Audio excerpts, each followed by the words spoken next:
Hello everybody, Godzilla here. Today is my next Godzilla figure review. And today I am officially, or not officially, I guess, I don't know. I am done with all my 6-inch figures to date. I'll probably get more in the future. But for now, I'm going to move on to the 9 or 10-inch Gigan Final Wars. Him along with Kiryu, I believe I said were 8 inches in my collection video. They're actually about 9 to 10 inches. So my bad. Anyway, so this is Bandai. That's about all I know. I don't know if it's Bandai Creation. It could be, but I really don't know. So I also don't have a tag, but if it was Bandai Creation, then it wouldn't come with a tag. So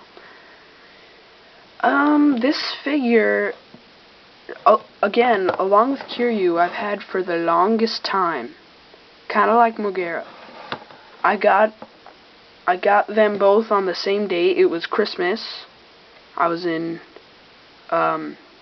visiting family. And because this Gigan Final Wars, it had to have been after 2004. It was sometime, I believe it was the summer of 2004. No, not the summer, the Christmas of 2004 that I got these figures. So yeah, I've had them for a long time.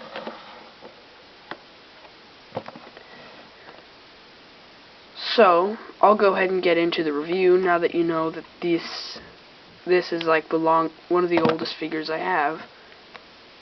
So anyway, look at his metallic body here. It's pretty shiny, and I think it looks really good. If we get in closer, everything is detailed. He looks like a his claw's getting in the way. I'll just move it down. You can see he has a ton of detail in his body. In his arms, there's not as much. You can see a very tiny bit in between these little vein things here. There, it is textured. Yeah, you can sort of see that. Down here on the legs, it's the same thing. Remember, this is like almost twice, well, not really twice as tall. Close to being twice as tall as my 6-inch figures. So it's a little harder to, hold still up to the camera. Also, the camera's moved back so I can fit him on. So yeah, this is going to be a little different. Anyway, yeah, it's going to be different. Not much though. So in his head, not as much detail, but it is his head. So I'm pretty sure that's really movie accurate. See on the back here he has these little things.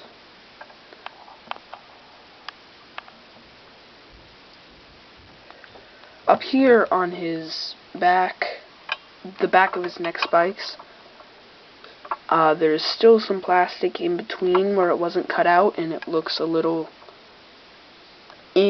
not quite the best. If they'd have cut those out, it'd have been cool. And then yes, on his claws, there's also a bit of detail. Not much though. His tail looks cool. It has like armored plating on it. But again, these weren't cut out. It's much harder to manage something bigger than 6 inches on a camera. I'm gonna have to start getting used to that. Anyway, his wings here are also pretty limp. That's just me. Oh, it's all dusty in there. This thing is so old. Anyway. So, I'll go ahead and move on to the paint job. On his body, we have a nice...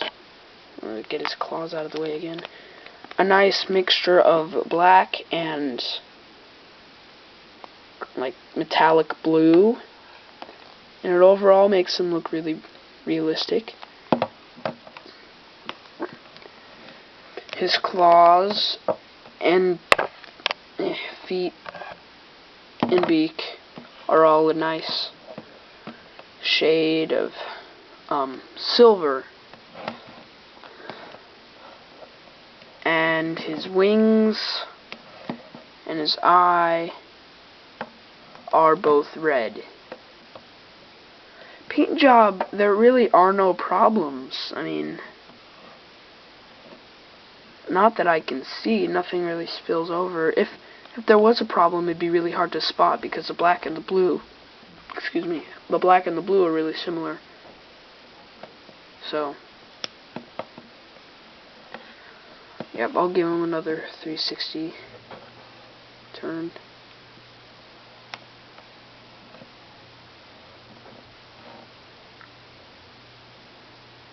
Yeah. So that's about it for detail and paint job. Detail, really good. Paint job, it's nothing special. It works, it's shiny, and it's definitely not bad. So I'll go ahead and move on to articulation. He moves in the arms, not 360. His shoulder plates get in the way. But that's kind of made up for because his claws can move. That's something we haven't seen before, or at least I haven't. That's a really nice feature. I love it. His legs move, of course. They go 360. And I'm not sure if this little tail thing down here does, but mine broke off and we had to glue it back on. It looks like it's articulated, but I'm not sure if it was before it broke off. So maybe mine has an extra point of articulation, who knows. So that's 1, 2, 3, 4, 5, 6 points of articulation. I'm not going to count the tail, just because it's, who knows.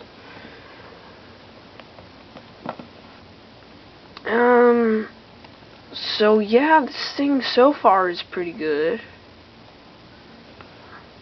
The articulation, I think it's pretty acceptable. Oh, and if you guys hear me pausing a lot, I'm just tired right now, sorry. So, yeah, overall a pretty good figure. And ignore that, I don't know what that is, but it's definitely from wear and tear. So, size comparison, I don't really have much to compare it to, except for Kiryu. They're the only two in this series I have. They go good together, of course. He's going to be my next review. But one thing I did notice is that the Trendmaster's Godzilla, that was the table again, I swear. The Godzilla goes nicely with him. And so does Mechagodzilla. So, in a way, it's like I have, you know, Trendmasters and Bandai, and they're all somewhat to scale. So that's nice. If you have any figures, like, if you have the Trendmasters figures that are in this size, you know, the large scale, about 8 or 9 inches, they will go good with Gigan and Kiryu. So that's about all I can do for size comparison. This figure, just the part that stands out about it is its detail. It's so well done with the detail. It just looks really good. I don't have the 6-inch version. I kind of want to get it sometime, but this is good. I don't have much else to say. I mean, like I said, this is a pretty straightforward figure, except for the detail, which goes above and beyond. So, I'm going to go ahead and rate it.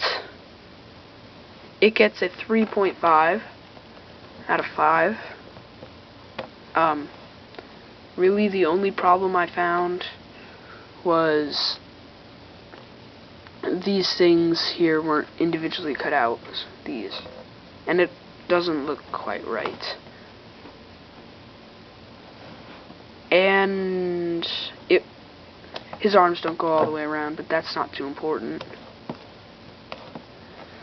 So yeah, 3.5 out of 5. That's gonna about do it for this review. Don't forget, if you subscribe to me, I will subscribe to you, and your subscriptions are much appreciated. And if you haven't got a subscription from me yet, just leave a comment. So yeah, thanks for watching. See you guys later.